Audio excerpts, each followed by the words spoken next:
आरोप जो हैं यहाँ पर सीधे सीधे कटघरे में एसडीपीआई और पीएफआई पर लग रहे हैं। यास्मीन फारूकी जी, क्योंकि आप राष्ट्रीय महासचिव हैं, सीधे सीधे यहाँ पर वो नाम सामने आ रहे हैं। एक बार फिर से उन नामों को कटघरे में लाया जा रहा है कि जानबूझकर हिजाब के नाम पर पूरे देश में एक एजिटेशन फैलाने की कोशिश है, एक मैसेज देने की कोशिश है कि धर्म विशेष को दबाया जा रहा है, उनके खिलाफ उठाया गया कदम है, जबकि ये तो सिर्फ एक ड्रेस कोड है। बिल्कुल ये गलत धारणा है कि पीएफआई या एसडीपीआई इसमें कोई इन्वॉल्व है।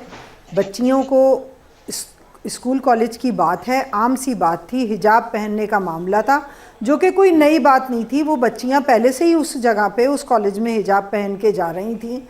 अब आप नया नोटिफिकेशन आता है, नई चीज़ें कहानियाँ बनाते हो। मुसलमान इतना डरा हुआ है इन चीज़ों से, क्योंकि हर चीज़ का जो है वो खात्मा किया जा रहा है कि वो उनको लगता है कि हर हमारी चीज़ को उठा के और बाहर फेंक दिया जाएगा। तो नहीं, कोई हिजाब पहनने से नहीं रोक रहा।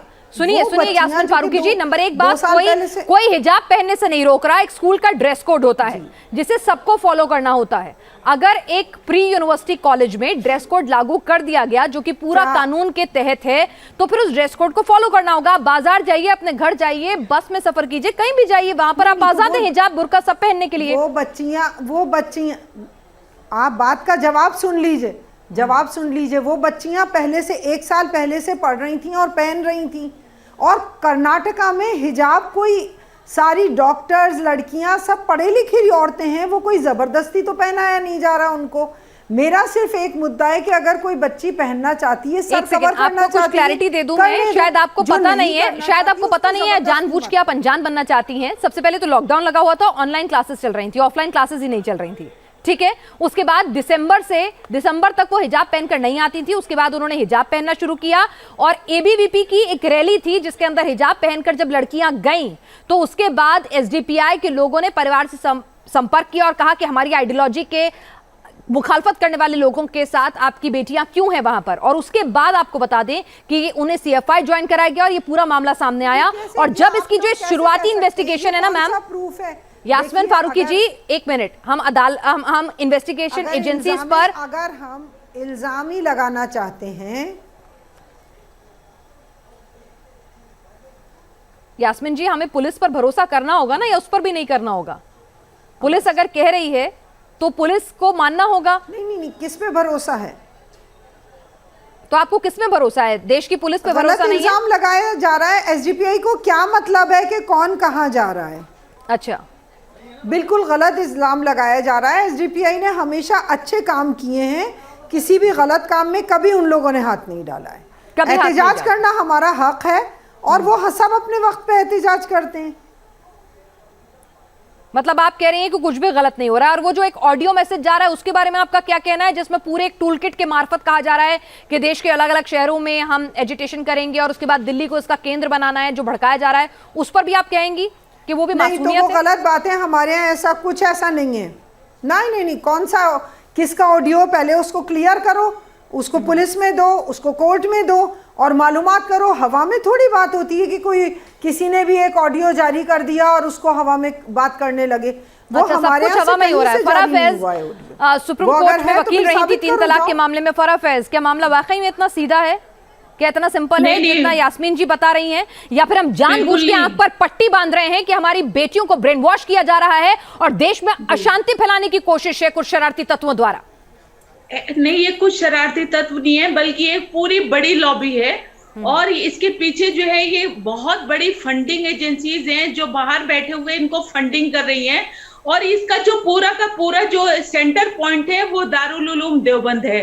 दारुल उलूम देवबंद के प्रोडक्ट्स हैं all India Muslim personal law board, Jamiat Ulama Hind, Asaduddin Owaisi जो है all India Muslim personal law board के मेंबर हैं। और आप ये देखिए, अब क्योंकि यूपी में चुनाव हो रहा है, एक कैंपेनिंग चल रही है, तो उन्होंने अपने कैंपेनिंग में कहीं पर भी डेवलपमेंट की बात नहीं करते, मुसलमानों की एजुकेशन की बात नहीं करते, मुसलमानों के एम्प्लॉयमेंट की बात नहीं करते, अल्लाह अकबर के नारे लगाते हैं, कम्युनल स्पीचेस करते हैं, है ना। और ये उन्होंने इस मुद्दे को, इस इश्यू को भड़काया अपने कैंपेन में और ये कहा कि हमारी एक मुसलमान बच्ची और शेरनी और पता नहीं इल्जाम है, गलत है, इल्जाम है। मैं आपके इल्जामात को रद्द करती हूँ, 5 लाख रुपए का उनको जाकर के इनाम दिया। मैं ये कहती हूँ कि वो लोग जो उसको प्रोवोक क्या कर रहे हो गया? हैं, तो जिन्होंने किसी को उसको इनाम इनाम देना, दिया है, उनके अगर खिलाफ महात्मा FIR होना गांधी चाहिए। के असदुद्दीन कातिल ओवैसी को के खिलाफ मूर्ति में बनाई FIR जाती है, होना उसमें चाहिए। तो आपको और ये एतराज नहीं होता है कट्टरपंथी कि जो है, महात्मा इनके गांधी के खिलाफ कातिल की FIR मूर्ति होना बनाई चाहिए। जा रही है। और एक लड़की यास्मीन जी, अगर एतराज उसमें भी होता है, उसका भी बहादुरी खंडन होता है, दिखाती वहां भी गिरफ्तारी होती है और वहां पर भी निंदा होती है। क्या आप निंदा करेंगी कि दिल्ली दंगों का जो आरोपी है उसका ऑडियो वायरल हो रहा है, ट्विटर टूलकिट की बात हो रही है, ट्विटर स्पेस में किस तरह के बयान दिए जा रहे हैं, आप इसका समर्थन करेंगे? आप चाहती हैं कि देश में एक बार फिर से देश जले जैसा कि सीए प्रोटेस्ट के दौरान हुआ था? कौन है दिल्ली दंगों का? आप लोग बीजेपी वाले आसिफ सिर्फ इकबाल, इल्जाम दिल्ली लगाते दंगों के आए। आरोपी का इस वक्त ऑडियो वायरल हो रहा है। ये यास्मीन जी, आप आग बंद करना किसान चाहती हैं? मुद्दों से हटाना है। इनसे ये पूछिए, जो औरतें किसान प्रोटेस्ट कर रही हैं, ये आंदोलन को कहती हैं सिर्फ प्रोटेस्ट ना हमारा राइट दबाने है। के जो लिए ये औरतें कहानी प्रोटेस्ट शुरू कर हुई। रही हैं, क्या उनको इस बात की जानकारी है कि उनके लिए इस देश में जबरदस्ती मौलाना जो है तलाक बिदअत इंपोज करते थे, आज इस गवर्नमेंट ने उनको ट्रिपल तलाक से आजादी दिलवाई है। मालूम उन्हें करके अगर देख प्रोटेस्ट दीजिए, करना है कर्नाटका में तो वो बहुत अपने पढ़ी लिखी पॉलिटिक्स औरतें अगेंस्ट हैं। प्रोटेस्ट आप करें। ऐसा करिए, वो उनके पॉलिटिक्स इंटरव्यूज ले अगेंस्ट कभी लीजिए। प्रोटेस्ट नहीं ठीक है किया। प्रेम शुक्ला जी, प्रेम शुक्ला जी, यहाँ पर सवाल ये है कि कर्नाटक सरकार पर भी सवाल उठ रहे हैं कि अगर इंटेल इनपुट था, अगर मालूम था कि जनवरी से ये मामला तूल पकड़ रहा है, साजिशें हो रही हैं, भड़काने के लिए एक टूलकिट का इस्तेमाल हो रहा है, तो वहां की सरकार लॉ एंड ऑर्डर इतने वक्त तक क्यों फेल हुआ, क्यों वक्त रहते कार्रवाई नहीं की, इतना मामला बढ़ने क्यों दिया कि उसकी आंच अब पूरे देश में फैल रही है? चुनाव थे इसलिए?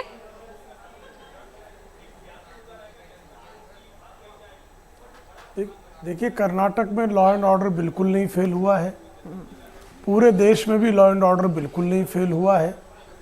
कुछ लोग सुनियोजित षड्यंत्र निश्चित तौर पर कर रहे हैं कि इस देश में जो बहुलतावादी समाज है उसको असहिष्णु घोषित करने का जो एक अंतर्राष्ट्रीय षड्यंत्र है, जिस अंतर्राष्ट्रीय षड्यंत्र के लिए सुपारी लेकर काम करने वाली एसडीपीआई, पीएफआई, सीएफआई से लेकर कांग्रेस आई तक जिसमें शामिल है, एसडीपीआई बाकायदा दिल्ली के दंगों में सीएए के नाम पे प्रोटेस्ट काम लगाने से पहले और आप शर्म कालांतर में करें, जब अमेरिका क्योंकि के ये सारे राष्ट्रपति का काम दिल्ली बीजेपी दौरा के था, हैं और ये उस समय सारे पर काम दिल्ली में बीजेपी आग ही लगाने का करती आई है और दुष्कर्म कर रही है। किया। इस मोहतरमा को चुप कराएं, जरा इनका ऑडियो बंद करें, इनका ऑडियो बंद करें, ये अभद्रता कर रही है। इस बदतमीज महिला को चुप कराएं। उन्होंने आपको शांति से सुना, इस अब उनकी बदतमीज बारी महिला है, को उन्हें चुप भी आप कराएं। शांति से सुनिए, मैं आपको जवाब देने का मौका दूंगी। अगर मैं अरे यास्मीन जी सुनिए ना, यास्मीन फारूकी जी, मैं कह रही हूँ कि आप थोड़ी देर के लिए उनको सुने, उन्होंने आपको तसल्ली से सुना, तहजीब के दायरे में डिबेट करते हैं। प्रेम शुक्ला जी, अपनी बात पूरी करें। जी जी, तो बाकायदा आपने देखा कि किस तरह से सीएए के मामले में एसडीपीआई, पीएफआई, कांग्रेस आई, आम आदमी पार्टी के पार्षद, कांग्रेस के पार्षद, एसडीपीआई के कार्यकर्ता, ये सारे लोग डोनाल्ड ट्रंप की यात्रा के दौरान किस तरह से दिल्ली को जलाने का प्रयास कर रहे थे। ये चार्जशीट में सप्रमाण जो है दिल्ली की अदालतों में फाइल है। उसी तरह से कर्नाटक के एक मामले में जिसमें दिसंबर महीने तक कोई बुर्का पहनकर, हिजाब पहनकर नहीं आता है, और वो मामला आपको ध्यान है कि अदालत में हाईकोर्ट जाता है, जैसे स्कूल का प्रशासन उस पर ऑब्जेक्शन करता है, हाईकोर्ट में वकील कौन है? देवदत्त कामत है। देवदत्त कामत कौन है? तो कांग्रेस आई का उत्तर प्रदेश के चुनावों के मामले में निर्वाचन आयोग से कोऑर्डिनेशन करने वाले वकील हैं।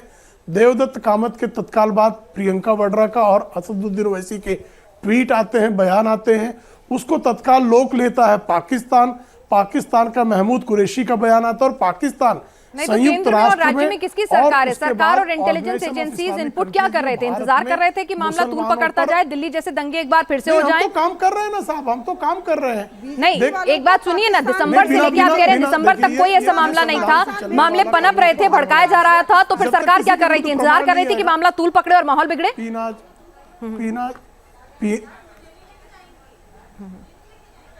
पीना जरा मुझे सुन लेंगी तो जी आपको बिल्कुल, इसका मैं उत्तर मिल सुनूंगी। जाएगा।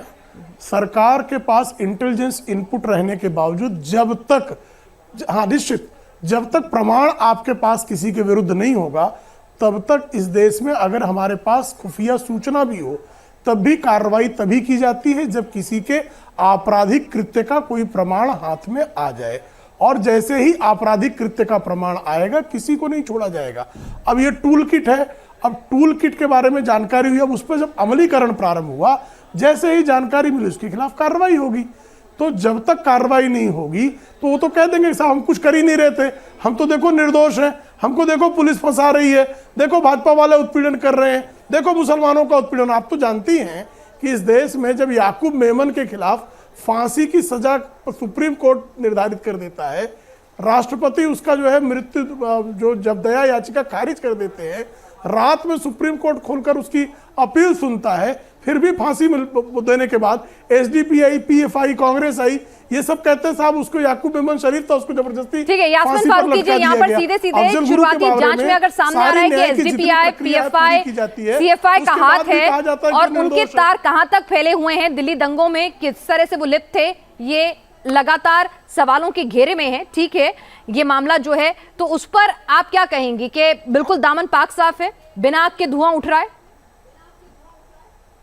बिल्कुल दामन पाक साफ है, झूठ की कोई पैर नहीं होते, ये लोग झूठ बोलने में मास्टर हैं, गलत बातें पैदा करते हैं, खुद ही सारी तमाशे करते हैं, फिर दूसरों पे इल्जाम लगाते हैं। मतलब सिर्फ ये दूध के धिलोए हैं, पीएफआई, एसडीपीआई, कांग्रेस आई, सारी दुनिया गलत है, सिर्फ बीजेपी सही है,